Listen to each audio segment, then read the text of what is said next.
Takaria GPS. Brought to you by Fisher Investments. Clearly different money management. The pumpkin patches, the leaf peeping. Forecast going to cooperate. Highs today make their way to the mid to upper 50s. Cooler than yesterday, a touch below the seasonal average, but with the bright sunny skies, still a really nice day out there. Moving into tomorrow, morning is even colder. We have freeze warnings, frost advisories in effect for parts of the area. But after tomorrow's chilly start, we start to see this warming trend kick off. Our highs close to normal tomorrow under sunshine as our Yankees make their return home for Game 3 of the World Series. And then the warming trend really begins by Tuesday, mid-60s, and then 70s by Wednesday. Wait until you see how warm we'll be for trick-or-treating on Halloween. We're talking closer to record values than averages. I'll have the numbers for you coming up in the full AccuWeather forecast. Danny, thank you. Now to the race for the White House. Former President Donald Trump kicking off an arena tour today, and it's all happening at Madison Square Garden here in New York City. So you can expect to see security around Midtown extremely tight as officials say they expect thousands to attend the rally. Eyewitness News reporter Lindsay Tuckman joins us live from Midtown, where, Lindsay, we're starting to see those crowds really show up now.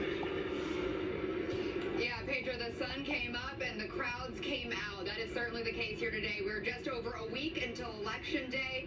Early voting has already begun, and now former President Donald Trump will be holding a rally here at the iconic Madison Square Garden later this evening. But again, the crowd's already here hoping to get a good seat. I'll show you what it looks like because security is going to be extra tight today given all of those circumstances. You can see police are here blocking some of the roads.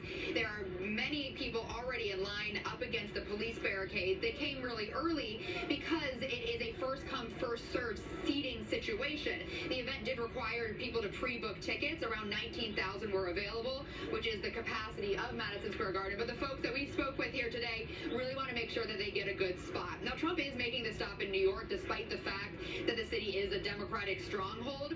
Around here today, there are big screens around the garden showing the former president superimposed over Manhattan saying, "Dream big again." Ralliers are sporting their red hats and other merch that's also being sold, many people waving flags.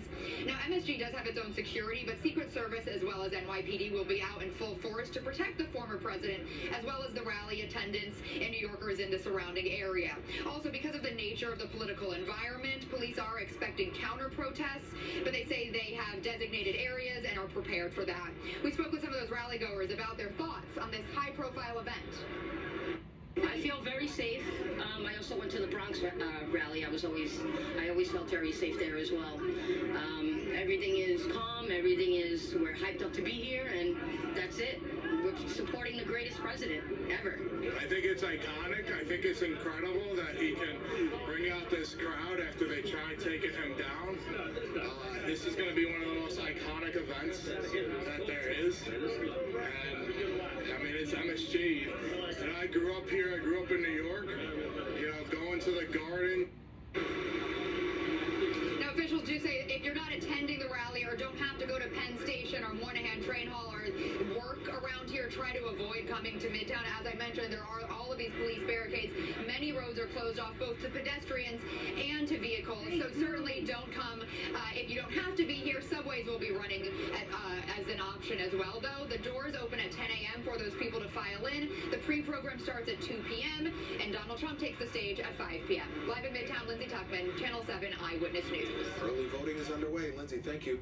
Today's rally is part of that final push by both candidates as we inch ever closer to Election Day. Yesterday, both Trump and Harris were in the Great Lakes state of Michigan. ABC News' Mary Alice Parks has the details. Overnight, Michelle Obama on the campaign trail for the first time alongside Vice President Kamala Harris, arguing too many people are giving former President Donald Trump a pass. I hope that you'll forgive me if I'm a little angry that we are indifferent to his erratic behavior, his obvious mental decline, his history as a convicted felon. But it was her powerful turn to the fight over reproductive rights that set her speech apart. The former First Lady laying bare real-life consequences of the strict new anti-abortion laws put in place since the fall of Roe v. Wade, talking about women's health in detail. Doctors unsure if they can treat miscarriages, that clinics that provide cancer screenings will close, or that there will be fewer OBGYNs. She also directed her remarks to men, saying a vote for Trump was a vote against women's health. If we don't get this election right, your wife, your daughter, your father, mother, we as women will become collateral damage to your rage. Harris, too, zeroing in on another issue that affects women deeply in the country, caring for seniors and the elderly. Talking about one of her campaign proposals to have Medicare cover the cost of home health care. It's about their dignity. But we have a lot of people right now living in what we call the sandwich generation, who are taking care of your kids while you're taking care of your parents. With early voting kicking off in the state this weekend, the former president also in Michigan. We have a chance, but Michigan, we win. Michigan, we win the whole deal. Inviting local Arab and Muslim leaders who've endorsed him on stage. Just he promises peace. Trump has promised, if elected, to reinstate the so-called Muslim ban to keep Muslims from entering the country. During his first term, he also cut off U.S. aid to Palestine. But he predicted Harris would lose Arab American votes over the war in Gaza. She would get us into World War III because she's too grossly incompetent to do anything about it. He capped his day campaigning at Penn State University, zeroing in on students in the crowd and transgender athletes.